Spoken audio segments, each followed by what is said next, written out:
आज हम पढ़ेंगे बाल विकास के बारे में। बाल विकास के जनक स्टैनली हॉल हैं, जो अमेरिकन साइकोलॉजिस्ट हैं। बात आती है बाल विकास जो है वो मनोविज्ञान की एक शाखा है। मनोविज्ञान क्या है? मनोविज्ञान जो है उसको दर्शन शास्त्र से अलग किया गया है। पहले मनोविज्ञान दर्शन शास्त्र में ही पढ़ा जाता था। दर्शन शास्त्र जिसके जनक अरस्तु हैं। मनोविज्ञान के जनक है जेम्स विलियम। ये जेम्स विलियम ने दर्शन शास्त्र से मनोविज्ञान को अलग किया था।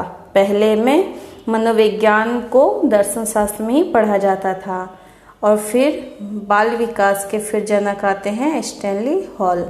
अब बात आती है बाल विकास क्या है। बाल विकास में बालक के विकास का अध्ययन किया जाता है। मनोविज्ञान की वह शाखा जिसमें गर्भावस्था से लेकर किशोरावस्था तक मनुष्य के मानसिक विकास का अध्ययन होता है। इसमें गर्भावस्था से लेकर किशोरावस्था तक अध्ययन किया जाता है। अब गर्भावस्था से किशोरावस्था तक कौन कौन सी स्टेज आती है? फर्स्ट गर्भावस्था, इन्फेंसी स्टेज।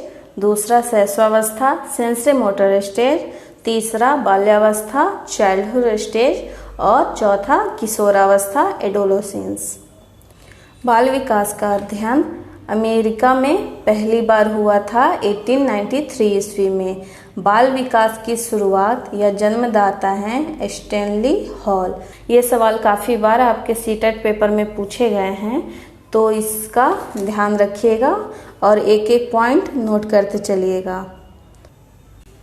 बाल विकास के जो जन्मदाता हैं स्टैनली हॉल, जो अमेरिका के मनोवैज्ञानिक थे, उन्होंने 2 समितियां बनाई। एक बाल अध्ययन समिति, एक बाल कल्याण समिति। भारत में बाल विकास का आंदोलन कोलकाता में 1930 ईस्वी में हुआ था। अब बात आती है बाल अपराध सुधार गृह निर्माण। बाल अपराध क्या है? इसमें बालक जो होता है, अपराधी बालक जो होता है, उसको सुधारने के लिए एक गृह का निर्माण किया गया है, जो 1887 ईस्वी में खुला था और ये न्यूयॉर्क में है। अब देखते हैं किन किन मनोवैज्ञानिक ने इसके बारे में क्या क्या कहा है। तो इसकी परिभाषा आती है। हरलॉक ने क्या कहा है? हरलॉक ने कहा है, हरलॉक के अनुसार बाल विकास मनोविज्ञान की वह शाखा है जो गर्भधारण से लेकर मृत्यु पर्यंत तक मनुष्य के विकास की विभिन्न अवस्थाओं में होने वाले परिवर्तन का अध्ययन किया जाता है। मतलब जन्म अवस्था से लेकर गर्भधारण से लेकर जब बच्चा इन्फेंसी स्टेज में होता है, वहाँ से वो मृत्यु अवस्था तक लेकर जो भी उसके विकास में जो भी अवस्था में होने वाले परिवर्तन होते हैं, उसका अध्ययन किया जाता है।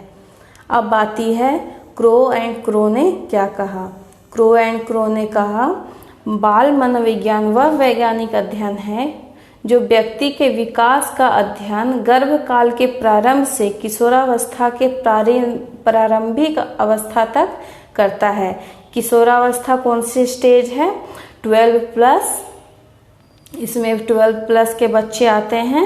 ये जो क्वेश्चन है वो बार बार आता है। किशोरावस्था को स्टैनली हॉल ने तूफान की अवस्था भी कहा है।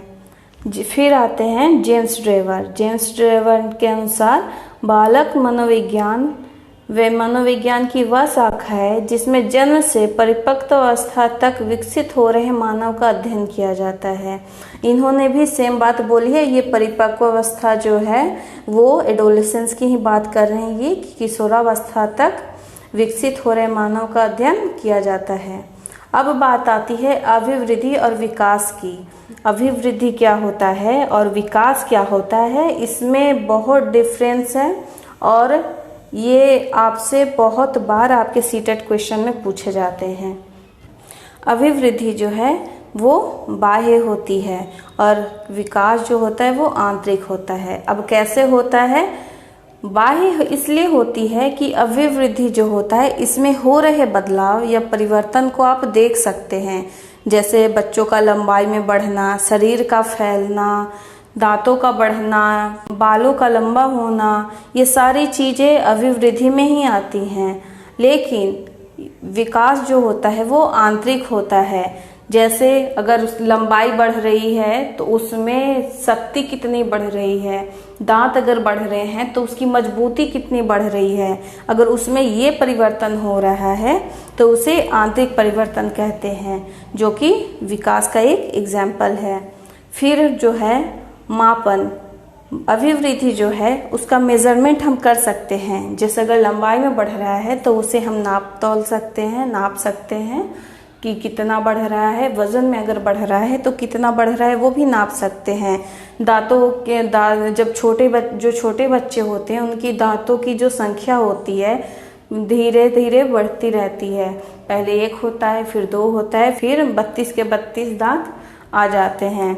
तो इसका हम मेजरमेंट कर सकते हैं, उसे गिन सकते हैं, उसे नाप तोल सकते हैं। विकास जो है उसका प्रत्यक्ष मापन संभव नहीं है। कैसे नहीं है? क्योंकि आपकी बुद्धि जो है IQ में कितना परिवर्तन हो रहा है, गुण में कितना परिवर्तन हो रहा है, आंतरिक गुण कितना है, ये एग्जैक्ट कोई नहीं बता सकता है। इसलिए विकास जो है उसका प्रत्यक्ष मापन संभव नहीं है। अब नेक्स्ट पॉइंट है, अभिवृद्धि जो है वो मात्रात्मक एवं संख्यात्मक होती है। मात्रात्मक एवं संख्यात्मक कैसे? मैंने अभी आपको बताया कि इसमें जैसे दांतों की संख्या बढ़ रही है, बालों की लंबाई बढ़ रही है, तो उसको हम नाप सकते हैं, मेजरमेंट कर सकते हैं, लेकिन इसको हम मेजरमेंट नहीं कर सकते विकास को। ये हमेशा गुणात्मक ही होगा। जैसे हमारे आंतरिक परिवर्तन जो होते हैं, बदलाव जो होते हैं, आंतरिक गुणों का जो बदलाव होता है, परिवर्तन होता है, वो विकास कहलाता है। अभिवृद्धि दिखाई देता है और विकास दिखाई नहीं देता है। अभिवृद्धि एक पक्षीय होता है, इसमें बस शरीर में ही बदलाव आएंगे, लंबाई बढ़ेगी, वजन बढ़ेगा, जबकि विकास जो है वो बहुपक्षीय होता है। जैसे इसमें शारीरिक परिवर्तन भी आते हैं, मानसिक परिवर्तन भी आते हैं, संज्ञानात्मक परिवर्तन भी आते हैं, हर तरीके का परिवर्तन इसमें देखने को मिलता है, इसलिए ये बहुपक्षीय है। यहाँ पे एक बात याद रखने वाली है, अभिवृद्धि जो है वो विकास का भाग है, लेकिन विकास जो है वो अभिवृद्धि में शामिल नहीं होता है। अभिवृद्धि जो है विकास में शामिल होगा, लेकिन विकास जो है वो अभिवृद्धि में शामिल नहीं है। तो ये पॉइंट नोट कर लीजिएगा। अब बात आती है संकुचित। अभिवृद्धि जो है वो संकुचित होता है, मतलब एक निश्चित समय तक ही होता है। जो विकास है वो जीवन पर्यंत चलता है, गर्भावस्था से लेके मृत्यु तक चलती है। इसकी वृद्धि निश्चित समय तक ही होती है। अभिवृद्धि जो है उसका निश्चित दिशा नहीं होता है, पर विकास जो है वो सिर से पैर की ओर होती है। अब आते हैं मल्टीपल टाइप क्वेश्चन। इससे आपसे कुछ सवाल पूछे जाएंगे जिसका जवाब आपको कमेंट बॉक्स में देना है कि विकास जो है वो किस अवस्था में शुरू होता है।